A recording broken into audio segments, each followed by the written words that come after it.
Nauna pagbuklod pa rin ni Comedy King Dolphy ang mga Pinoy at TV network.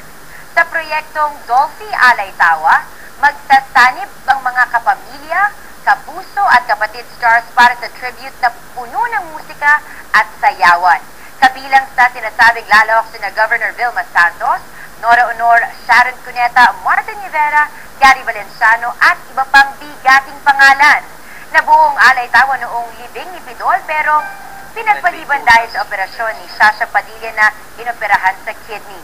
Gaganapin ang Dolphy Alay Tawa sa September 19 sa arena at mapupunta sa Kawanggawa ang kikitain nito.